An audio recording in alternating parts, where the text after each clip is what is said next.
Hello, friends. Welcome to An Academy. This is me, Dr. Siddharth Arora. And friends, we are at that junction of this exam preparation जब हम लोगों ने इस बात को realise कर लेना चाहिए कि जब तक यूपीएससी सिविल सर्विस एग्जामिनेशन का बेसिक फाउंडेशनल तुम्हारा सब्जेक्ट स्ट्रांग नहीं होगा, तब तक नो मैटर तुम कितनी किताबें पढ़ लो, नो मैटर तुम कितने न्यूज़पेपर्स को देख लो, नो मैटर तुम कितने नोट्स बना लो, you are never going to crack this exam.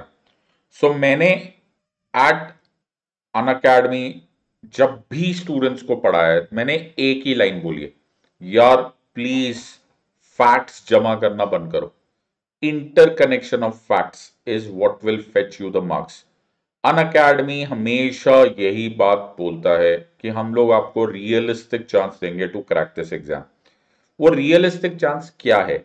एक बहुत strong foundation of the subject. तो इसी के मद्देनजर ये इंपेरेटिव है कि मैं अपने स्टूडेंट्स को ABC of polity governance and international relation पढ़ाऊं. अब ये एबीसी क्या हुआ? अब बहुत सारे टर्म्स एंड टर्मिनोलॉजीज होते हैं जिनको आप लोग यूज तो कर लेते हो विदाउट एक्चुअली नोइंग कि उसका मतलब क्या है. Right, so there are many words. Equality बड़ा सिंपल सा वर्ड है, ऐसा लगता है इक्वालिटी सब समानता. अरे नहीं, it has a huge history. There are so many elements of the concept of equality कि आप उसमें किताबें लिख सकते हो. Now before we go into the depth of the subject, उतना डेप्थ में जाने से पहले क्यों ना तुमको उस सब्जेक्ट का कुछ फाउंडेशनल सब्जेक्ट्स, कुछ फाउंडेशनल टर्म्स मालूम हो. इसी के मद्देनजर मैं ये एक छोटी सी सीरीज लेकर आ रहा हूं which is ABC of polity governance and IR. और मुझे ऐसी उम्मीद है कि हम लोग जब इस सीरीज को कंप्लीट करेंगे तो तुम्हें जो बेसिक टर्म्स है वो खत्म होते जाएंगे. सो नोटिस, दो सीरीज लगातार पैरेलली चल रहे. एक लक्ष्मीकांत के word by word, line by line, paragraph by paragraph को जो मैं एमसीक्यूज में कन्वर्ट कर रहा हूं, and then the basic foundational terms. Do you realise दोनों का उद्देश्य एक ही है, to create a strong foundation for you to be able to crack this exam.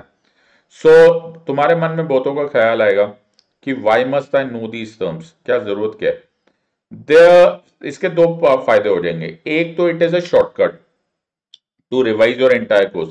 सारे के सारे टर्म्स यू नो, एक मैं डिक्शनरी देखूं और मैं उस डिक्शनरी को, so allow me to wear this please.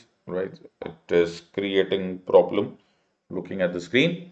So one is that, आप जैसे अगर आप डिक्शनरी देखो और ए से लेकर जी तक सारे के सारे वर्ड्स देख लो, प्रैक्टिकली तुमने सारी इंग्लिश लैंग्वेज ही पढ़ ली. So that is one way of, और अदर शॉर्टकट. शॉर्टकट ना भी हो लेकिन at least it is a bypass route. Also तुमको ये सब्जेक्ट एक्चुअली समझ में आने लग जाएगा. Now this is a very important keyword, actually. Right, बहुत सारे एस्पिरेंट फ्रेंड्स को ऐसा लगता है कि उनको सब्जेक्ट आ गया. That necessarily not, may not be true. I don't think so. Right, because जैसे मैंने अभी लिबर्टी वर्ड यूज किया, लिबर्टी पे क्वेश्चन आया था 2019 में यूपीएससी सिविल सर्विस एग्जामिनेशन में आया था. What is according to you the best definition of liberty? According to you. अरे बाबा, अकॉर्डिंग टू यू, हाँ अकॉर्डिंग टू यू. अरे मुझे अकॉर्डिंग टू मी का क्या मतलब है? मुझे सब्जेक्ट तो आना चाहिए ना. सो उसी का एम करते हुए, focusing on that, let us take up one small, एक अल्फाबेट लेंगे, उससे रिलेटेड एक टर्म लेंगे और उसको फटाफट फाउंडेशनल स्ट्रक्चर्स बना रहे हैं. डिटेल्ड प्रिपरेशन का ये पॉइंट नहीं है. डिटेल्ड प्रिपरेशन आपकी हमारी प्लस क्लासेस में होती है. मैंने तुमको पहले भी बोला, structure preparation and mentorship is the only way. मैं फिर रिपीट कर रहा हूं, only way to crack UPSC civil service examination. एक सुबह उठे और बोले कि मैं जो 24 घंटे पढ़ूंगा या पढ़ूंगी, अगले दिन हो गया या पढ़ाई करने का मन नहीं कर रहा, एक सब्जेक्ट लिया, उसको 6 महीना खींच दिया, एक सब्जेक्ट को सिर्फ 6 हफ्ते में खत्म कर दिया या 6 दिन में खत्म कर दिया. एक टॉपिक खींचे जा रहा है, फंडामेंटल राइट्स खत्म ही नहीं हो रहा साहब. दूसरा सब्जेक्ट जो टॉपिक है उसे पढ़ने का मन नहीं कर रहा. You are in a wrong field, you are in the wrong jungle, you are in the wrong game. Sorry, you will be hunted down. UPSC civil service examination में ये मौका मिलेगा ही नहीं तुमको, तुम बच ही नहीं पाओगे. So make sure that you use the opportunity which Unacademy is offering for you. इसको एडवर्टाइजमेंट ना समझा जाए, ये वेकअप अलार्म है आप लोगों के लिए. Please prepare in a structured manner under expert guidance. That's the only way to crack UPSC civil service examination. अगर आप अन अकेडमी में पढ़ना चाहते हो तो ये code Sid life code use कीजिए, it is the most often use code, the most popular code. Please use the code Sid life. I will be very very happy to teach you. Will get huge discounts on this part. Unacademy आपके लिए बहुत सारा offer लेकर आ रहा है. आरंभ and foundation batch for IAS 24 and 25, जिसमें pre and mains की पूरी प्रिपरेशन होगी. ये 17 अगस्त से लॉन्च हो जाएगा. Mission IAS batch for UPSC CSE 2026. Do you realise हम लोग कितना लॉन्ग डिस्टेंस सोच रहे हैं? So we are planning to ensure कि आपको रियलिटी में प्रिपरेशन की जाए. ऐसा लगे नहीं हो तो डेल्यूजनल प्रिपरेशन है वैसी ना हो. Also monthly current affairs magazine is out. Okay, आपको इजी लैंग्वेज में revision friendly practice question with infographics and memes, all of that will be available and so much more. Please use the codes, special codes that like to get huge discounts and be a part of our journey. आज का जो word है, जो आज का keyword है, वो D से स्टार्ट होता है. मैं जहां मर्जी से स्टार्ट करूं. ABC पढ़ाना मैं जहां मर्जी से पढ़ाऊं. तो मैं आज का वर्ड मैंने चूज किया है और वो वर्ड चूज किया है डी से, और वो वर्ड हमारे सबके दिल के बड़े करीब है. दैट टर्म इज डेमोक्रेसी, जिसको प्रजातंत्र बोला जाता है. और डेमोक्रेसी हमारा पार्ट ऑफ, अब लिखते चले जाओ, तुम्हारे पास कीवर्ड होने चाहिए. सो डेमोक्रेसी हमारा part of basic structure of the constitution माना गया. So Keshavananda Bharati case of 1973, supreme court said democracy is a part of essential feature of the constitution of India. आप इसको हटा नहीं सकते. अब्राहम लिंकन जो प्रेसिडेंट ऑफ USA है, मैंने इसमें थोड़े बहुत हिंदी उसका अनुवाद किया है for those of our aspirant friends जिनको इंग्लिश के टर्म्स एग्जैक्टली नहीं मालूम होंगे. डोंट वरी, हमारा प्लान इस टाइम पर है कि सबको फायदा हो, एटलीस्ट सबका फाउंडेशन स्ट्रांग हो. सो द अब्राहम लिंकन जो प्रेसिडेंट ऑफ USA थे, उनकी डेफिनेशन बहुत ही फेमस है. The democracy is government of the people, by the people and for the people. मेरे ख्याल से हम लोग स्कूल में जब से पढ़ रहे हैं, जब से सिविक्स पढ़ाना स्टार्ट किया, कब चौथी क्लास से पढ़ाते, जब मर्जी से पढ़ाते, फोर्थ क्लास से भी पढ़ा रहे होंगे, फिफ्थ क्लास से भी पढ़ा रहे होंगे, हम तब से यही वर्ड पढ़ रहे हैं. Government by the people, of the people, by the people and for the people. जनता के, पीपल हियर इज इन जनता, ये जनता की सरकार है, जनता के लिए है, जनता से है, and so on and so forth. So इसको बोला जाता है डेमोक्रेसी. लेकिन यहां पर जो स्टोरी स्टार्ट हुई है ना, ये एंड ही मान लेते. ज्यादातर एस्पिरेंट्स इसी को एंड मान लेते, जी हो गया जी, बहुत हो गया, इससे ज्यादा पढ़ने की जरूरत ही नहीं. राइट, हमें डेमोक्रेसी पता चल गई, लिंकन साहब की डेफिनेशन आ गई, चलो जी बल्ले बल्ले हमारा काम हो गया, हम चले एग्जाम देने. सॉरी माय फ्रेंड्स, आपको उड़ा दिया जाएगा एग्जाम में, because you will have to understand history of democracy, the basic elements of democracy and the modern democracy. तीन चीजें पता होनी बड़ी जरूरी है, even at the level of basic foundation. मैं फिर बोल रहा हूं, मैं एडवांस में तो जा ही नहीं रहा हूं. एडवांस में तो हमारी क्लासेस में तुमको इतना कुछ पढ़ने को मिल जाएगा, वहां तक तो अभी बात ही नहीं जा रही. अभी के लिए मेरा सिर्फ उद्देश्य ये है कि आपको फाउंडेशन समझ में आ जाए. तो लिंकन साहब के डेफिनेशन को एक साइड पे रखो और पहले समझने की कोशिश करो द हिस्टोरिकल कॉन्सेप्ट. सो आज थोड़ा बहुत तुम्हें आइडिया होगा, डेमोक्रेसी ग्रीस और रोम में स्टार्ट हुआ था in what ever little elements. You know, वो एग्जैक्टली आजकल की डेमोक्रेसी जैसा नहीं था, लेकिन कुछ हद तक वहां से स्टार्ट हुआ. तो ये जब तुम्हारे पास आंसर आएगा ना, जब तुमको आंसर लिखना होगा, तो यहां पर बड़ा फायदा हो जाता है कि डेमोक्रेसी क्या होती है. तो पहले तुम्हें सबसे ऊपर स्क्रीन में दिख रहा होगा डेमोक्रेशिया. तो तुम अपने आंसर में, जब तुम्हारा मेंस का आंसर आएगा, तो उसमें लिख देना राइट कि democracy term has originated from the term demokratia. तो डेमो अलग, क्रेशिया अलग, ऐसे लिखना स्टार्ट करो. आंसर लिखने का स्टाइल हो, मेरे साथ बैठोगे तो मैं तुमको आंसर क्रैक कराना सिखाता हूँ. राइट, सिर्फ ज्ञानवर्धक बातें भी नहीं करनी है और टाइम पास तो बिल्कुल ही नहीं करना है. तो हमें तो आंसर एग्जाम क्रैक करनी है ना.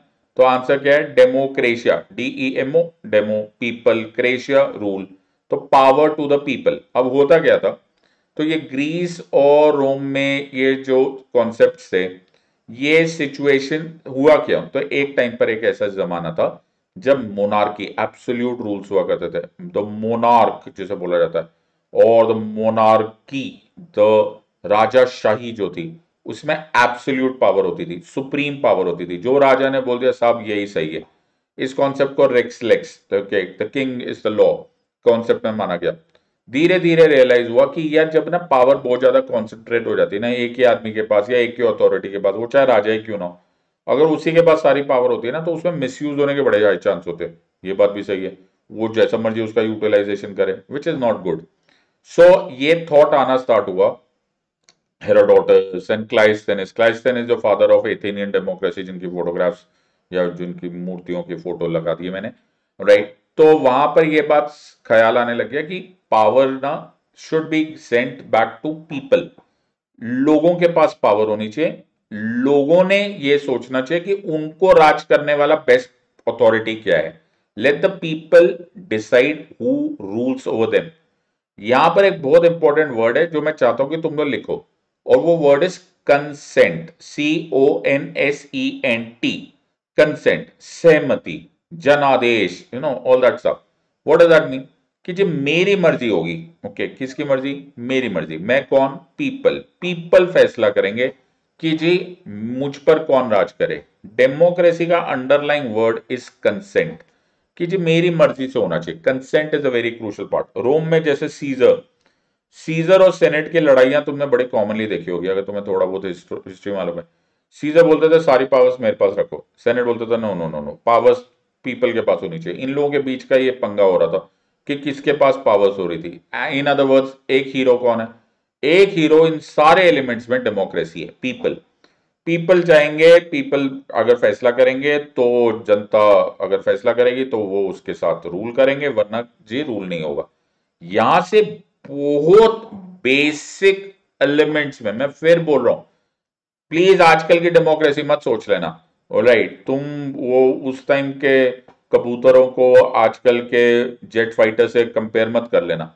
वो बिल्कुल कबूतर वाली बात थी, बिल्कुल बेसिक एलिमेंट्स थे कि जो ट्राइब्स है या जो पीपल है उनको फैसला करने दो, उनके लॉस क्या थे, बहुत बेसिक एलिमेंट्स। मतलब you can't even seem to imagine कि यार ये वो डेमोक्रेसी है जिसको आज हम डेमोक्रेसी बोलते हैं, EVM and all what not. Please compare मत करो। इसलिए हम लोग जब डेमोक्रेसी इन ग्रीस एंड रोम की बात करें, प्रैक्टिकली सिर्फ हिस्टोरिकल कॉन्सेप्ट की बात करें, ज्यादा उसके ज्यादा इमोशनल मत हो ना, राइट जी। पता नहीं जी तब इलेक्शन कैसे होता था, तब EVM होते थे क्या? अरे नादानो, तब नहीं होता था कुछ EVM वीवीएम। राइट, ये तब का कॉन्सेप्ट नहीं है। So please pay very close attention to what are we studying. Subject को सब्जेक्ट के साथ समझो। जब तुम्हें आंसर लिखना होगा तो तुम्हें मेंस में वो लिखना होगा कि this is the historical perspective, this is where we are, and एक फिलोसॉफिकल कॉन्सेप्ट जो मैं तुम्हें आज सब पढ़ा दूंगा। सो आज हमारे पास जो कॉन्सेप्ट है उसको बोला जाता है modern democracy. So actually the first, अब देखो यूनाइटेड स्टेट्स ऑफ अमेरिका की तारीफ में दो चार शब्द याद रखना। यूएसए पहली ऐसी कंट्री थी जिसने रिटन कॉन्स्टिट्यूशन लिखा था। यूएसए पहली ऐसी कंट्री थी जिसने बिल ऑफ राइट्स को फॉर्मल स्टेटस दिया था और वो फंडामेंटल राइट्स के कॉन्सेप्ट में आ गया था। यूएसए पहली ऐसी कंट्री थी जिसने सेपरेशन ऑफ पावर को एक फॉर्मल कॉन्टेक्स्ट दे दिया था। तुम्हें अभी बहुत सारे लोगों को, जो लोग मुझसे नहीं पढ़े हुए, जो टीम सेट लाइफ के मेंबर्स नहीं है, अन अकेडमी में प्लस क्लासेस में नहीं है, हो सकता है तुम्हारे ऊपर से प्लेन जा रहा हो, ओके, बूम उड़ के चला गया, लेकिन don't worry on this part. When you come to our classes, either ways you don't have any problem, तब तो मैं ये सारे समझा ही दूंगा। Either ways just watch this series. हम कोशिश करेंगे इसमें छोटी छोटी चीजें तुम्हें ऐड करते रहे। Again repeating, not advertising, just repeating for your own सेक, आपके भले के लिए, कि बिना स्ट्रक्चर्ड प्रिपरेशन से थोड़ा सा इधर थोड़ा सा उधर पढ़ोगे, तुम्हें ऐसा लगेगा कि तुम इस एग्जाम को क्रैक कर दोगे। On the day of the exam it will become very very difficult. It is not a simple exam. If you go with an unstructured preparation, there's a fat chance that you'll be able to make through this exam. Having said so, coming back to the topic. So जब हम modern democracy की बात करते हैं तो पहला formal blueprint modern democracy का, जिसको आज हम modern democracy, the elections, the EVMs, the consent of the people, the counting of votes, that this government is ruling, the other one is opposition, all that and so much more, जो भी हम लोगों ने modern democracy में पढ़ा है, ये actually started with USA, at least in terms of formally as in constitutional mention. और इसी के बारे में आपको एलेक्स डी टोकेविल की बुक्स मिलेगी, democracy in America. As a said, यहां से अगर मैंने ये पढ़ाना स्टार्ट कर दिया तो ये क्लास चली जाएगी 2 घंटे की class, right. So when I take the classes in plus classes, बड़ा आराम से 2 घंटे चले जाते हैं। This is not the time for this part. अब तुमको डेमोक्रेसी के बारे में 4 बातें मालूम होनी चाहिए, और मैं अगर तुम्हारी जगह होता तो आई वुड हैव इंश्योर्ड कि मेरे पास ये 4 वर्ड्स जरूर होते। Number 1 was legitimate government, number 2 is justice, number 3 is freedom, number 4 is power. For हमारे Hindi speaking friends, legitimate government वैध सरकार, राइट, जस्टिस न्याय, फ्रीडम स्वतंत्रता, पावर शक्ति। नाउ आई वुड सजेस्ट कि अगर तुम्हें, अब तुम नोटिस करो कि तुम लिख करके आ जाते एग्जाम में, सर हम लिख कर आ जाते democracy is government by the people, of the people and for the people, और वहां पर हम बाय बाय कर देते। ओके, क्या उससे काम हो जाता? Certainly not. तो अब समझने की कोशिश करो। नंबर 1 को पहले एक एक करके पकड़ेंगे और पॉइंट को समझेंगे। लेजिटिमेट गवर्नमेंट वैध सरकार क्या होती है? मेरी सरकार, मेरे देश की सरकार मेरी मर्जी से आई, मैं पीपल, मैं जनता, मेरी मर्जी से आई। तो जो भी सरकार इस टाइम पर है, ओके, वो पार्लियामेंट के इलेक्शन की वजह से आई। पार्लियामेंट में जो इलेक्शन हुआ उसमें मैंने वोटिंग करी, आपने वोटिंग करी, फिर उसमें देखा गया कि किसको ज्यादा वोट्स मिले। आइदर वेज उसमें जिसको ज्यादा वोट्स मिले उनके पास लोकसभा में बहुमत था, मेजॉरिटी थी। उनमें से एक कैबिनेट ऑफ और other council of ministers headed by the prime minister बनाए गए, जिसको हम सरकार बोलते हैं। इन अदर वर्ड्स, तुम्हें बहुत बार सुनने में मिला होगा कि एक दो बार ऐसा, अब कुछ ऐसा, अगर तुम स्पीचेस सुनते हो तो मोदी जी के स्पीच में आया, तो उन्होंने बोला कि मेरे पास 140 करोड़ इंडियंस का, हिंदुस्तानियों का, देशवासियों का आशीर्वाद है। What does that आशीर्वाद मीन? आशीर्वाद means that the government is legitimate. वो हमारी मर्जी से मिला है, इसलिए जनादेश वर्ड यूज किया जाता है, जनता का आदेश। इसलिए इंग्लिश में उसको मैंडेट बोलते हैं। ये लेजिटिमेट गवर्नमेंट है। लेट्स, अभी भी नहीं समझ में आएगा तो इसका उल्टा समझने में कोशिश करो। मान के चलो, सेकेंड एग्जाम्पल, राइट, कि जी एक कोई डिक्टेटर है, एक कोई तानाशाह है, राइट ना, तो तानाशाह भी तो सरकार बनाएगा। बिल्कुल सही बात है। समझने की कोशिश करो, सब्जेक्ट देखा जाए करो कैसे पढ़ते हैं, सब्जेक्ट को अब्सॉर्ब करना सीखो। ओके, बहुत मजा आएगा। तुम्हारा जो टाइम पास वाले दिन है ना वो भी खत्म हो जाएंगे, बिकॉज ये सब्जेक्ट ही इतना खूबसूरत हो जाता है। तो मेरी क्लासेस में हम लोग इतना इंजॉय करके पढ़ते हैं, राइट, और उसमें भी कोई ट्रिवियलाइजेशन नहीं होती कि जी जो मर्जी आपने बोल दिया टाइम पास हो रहा है। कोई टाइम पास नहीं, लेकिन हंसते हंसाते, गाने गाते गाते आप वर्ल्ड का टफेस्ट सब्जेक्ट समझ सकते हो। Just follow how do I teach you polity. So let's understand this part. So legitimate government है। अब मान के चलो एक तानाशाह है, एक डिक्टेटर है, उसने सरकार बनानी, जी बना दी। लेकिन उससे सरकार कैसे बनाई? उसने से फोर्स किया, या आर्मी भेज दी, या कू अटेम्प्ट जैसे बोला जाता है, तख्ता पलट। क्या ये लेजिटिमेट गवर्नमेंट है? सर्टेनली नॉट, बिल्कुल नहीं यार। ये तो वैध सरकार है ही नहीं, इसमें जनता की मर्जी ही नहीं है, इसमें कंसेंट ही नहीं है, इसमें मुझसे पूछा ही नहीं गया, इसमें तो कोई वोटिंग नहीं हुई, कोई इलेक्शन नहीं हुआ। ये तो पूरा का पूरा टाइम पास है, right. So the point here is, okay, ये लेजिटिमेट गवर्नमेंट नहीं है। तो नंबर 1, अगर तुम्हारे पास डेमोक्रेसी है, अगर तुम्हारे पास जनतंत्र है, प्रजातंत्र है, तो तुम्हारे पास एकमात्र तरीका है कि government has to be legitimate. Number 1, legitimate government नहीं है तुम्हारे पास, तो उसको डेमोक्रेटिक गवर्नमेंट बोला ही नहीं जा सकता। Let's go two point number 2। दूसरा इज जस्टिस, न्याय। जी लेजिटिमेट गवर्नमेंट होके एक फायदा क्या होगा? फायदा ये होगा कि जो भी सरकार काम करेगी, what ever shall be done for the good of the people. बिल्कुल सही बात है सर। जो लोगों का भला हो, जनता का भला हो, वेलफेयर हो, वेलफेयर स्टेट बने। और ये दोनों तरह का जस्टिस होना चाहिए। वो प्रोसीजरल जस्टिस भी होना चाहिए, पॉलिटिकल जस्टिस। मतलब मैं भी इलेक्शन लड़ सकता हूं, ओके, आप भी इलेक्शन लड़ सकते हो। ऑब्वियसली अगर आप बियॉन्ड अ सर्टेन एज हो और आपके और कोई डिस्क्वालिफिकेशन ना हो, तो आप भी लड़ सकते हो, मैं भी लड़ सकता हूं। मैं भी प्राइम मिनिस्टर बन सकता हूं, आप भी मिनिस्टर बन सकते हो, कोई प्रेसिडेंट बन सकते हैं, हम सब बन सकते हैं। तो ये पॉलिटिकल जस्टिस है। Nobody shall be discriminated on the basis of race, religion, caste, sex, place of birth etcetera. Article 15, article 16, article 17, ये एक्चुअली इक्वालिटी की बात हो रही है। लेकिन अल्टीमेट एम क्या हो रहा है? Justice, social, economic and political, तीनों। Justice, social, economic, political. तो पॉलिटिकल जस्टिस हो गया, मैं वोट दे सकता हूं, आप भी दे सकते हो, आर्टिकल 326। हाँ सर, मैं भी दे सकता हूं, आप भी दे दो। लेकिन एक और एलिमेंट है जिसको पढ़ना बड़ा जरूरी है, और वो है सोशल जस्टिस। बाबा साहेब बोलते थे, डॉक्टर अंबेडकर बोलते थे कि जस्टिस सिर्फ पॉलिटिकल होके कोई फायदा नहीं होता। पॉलिटिकल जस्टिस के साथ साथ इंपॉर्टेंट है सोशल जस्टिस, बिकॉज अगर सोशल जस्टिस नहीं होगा, वन डे लोगों का भरोसा पॉलिटिकल जस्टिस से हट जाएगा। सो हमें जब जस्टिस में, तो हमारी गवर्नमेंट क्या करेगी, डेमोक्रेटिक गवर्नमेंट क्या करेगी, they will not only give you political justice, but वो ये भी कोशिश करती रहेगी कि हमें सोशल जस्टिस मिले, no discrimination, race, religion, caste, sex, place of birth, okay. हमारे पास इकोनॉमिक जस्टिस होगा, जो essentially the entire DPSPs, education मिलेगा, हेल्थ मिलेगा, न्यूट्रिशन मिलेगी, एवरीथिंग, दिस इज जस्टिस।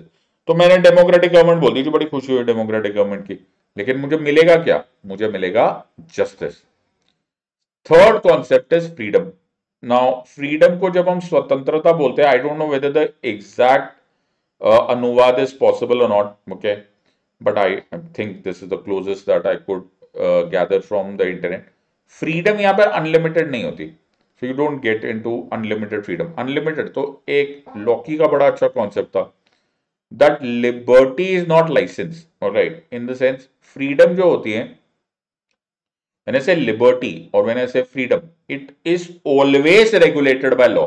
तो भाई साहब ने एक दिन फैसला किया कि जी मैं तो फ्रीडम पढ़ रहा हूँ, ओके, और फ्रीडम पढ़ रहा है, भाई साहब ने 200 किलोमीटर की स्पीड पे गाड़ी चलाई और 200 किलोमीटर की स्पीड पे गाड़ी चलाई, तो मैंने उसको रोका, मैंने कहा साहब क्या कर रहे हो, इतनी तेज गाड़ी चला रहे हो। बोला मेरे पास फ्रीडम है। मैंने कहा नो, ऐसा नहीं है बाबा, अनलिमिटेड फ्रीडम नहीं है, you have to be regulated by law, it will always be limited by law. तो this is the third element. अगर अनलिमिटेड कोई चीज हो जाए ना, ये लिख लेना, अनलिमिटेड अगर कोई चीज हो ना, तो भाई वो डेमोक्रेसी नहीं है, वो डिक्टेटरशिप हो सकती है, वो डिस्पोटिज्म हो सकता है। It can not be under any circumstances be called as democracy. Democracy में हमेशा चेक्स एंड बैलेंसेस होगा, और ये चेक्स एंड बैलेंसेस से मुझे आखिरी वर्ड याद आ गया, पावर। डेमोक्रेसी में एक चीज नहीं हो सकती, और वो ये नहीं हो सकती कि आपके पास कॉन्सेंट्रेशन ऑफ पावर हो जाए, जी मैं जो चाह रहा हूं मैं कर दूं, सॉरी, मैं सरकार हूं, मेरे को जो करना करो, सॉरी। क्यों सॉरी, क्यों? क्योंकि power will always B disperse, power will always be distributed, power हमेशा इसमें एक एक लिमिट होगी, एक एग्जीक्यूटिव की लिमिट होगी, एक लेजिस्लेटिव की लिमिट होगी, एक जुडिशरी की लिमिट होगी, कैग की अपनी पावर होगी, जज साहब की अपनी पावर होगी, यूपीएससी अपनी पावर में होगा, सीबीआई अपनी पावर होगा, ईडी। यार क्या हो रहा है, सब बट गई पावर, बिल्कुल सही बात है, ये पावर हमेशा बटेगी, और ये पावर बटेगी, और दैट इज वाई एक दूसरे पर नजर रखा जाएगा, इसको बोलते हैं चेक्स एंड बैलेंसेस। मैं नजर रख रहा हूं, ओके, जहां तेरी ये नजर है, मेरी जहां मुझे खबर है, what does that mean, I know कि अगर तुम एक्सीड करने की कोशिश करोगे पावर, तो बाई चांस सपोज पार्लियामेंट ने कोई लॉ गलत बना दिया, तो सुप्रीम कोर्ट चुप रहेगा क्या? Certainly not, judicial review use करेंगे।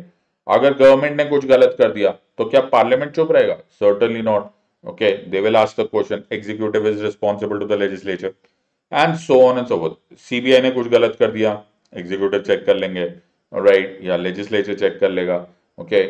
In other words, nobody at all is having extreme power or unlimited power, so to say। चार चीजें हो गई, legitimate government, justice, freedom, power. तो अगर तुमको ये बात समझ में आ जाएगी, तो ही तुमको समझ में आएगा कि जी मॉडर्न डेमोक्रेसी क्या होती है। मॉडर्न डेमोक्रेसी में हमेशा सेपरेशन ऑफ पावर का कॉन्सेप्ट होगा। इनफैक्ट अगर आप अमेरिकन कॉन्स्टिट्यूशन की बात करोगे, सो अमेरिकन कॉन्स्टिट्यूशन पूरी तरह से सेपरेशन ऑफ पावर पे बेस्ड है, राइट। उसमें अगर तुम कॉन्स्टिट्यूशन खोल के देखोगे, नॉट हैविंग, मैं सबको सजेशन नहीं दे रहा कि तुम जाके इस टाइम पर अमेरिकन कॉन्स्टिट्यूशन खोल के देखो, लेकिन just in case you are curious enough, then you can see वहां पे आर्टिकल 1 2 3 क्लियरली मेंशन्ड है, ओनली मतलब executive can do only executive function, legislative can do only legislative function, judiciary can do only judicial function। क्या है ये? This is strict separation of power.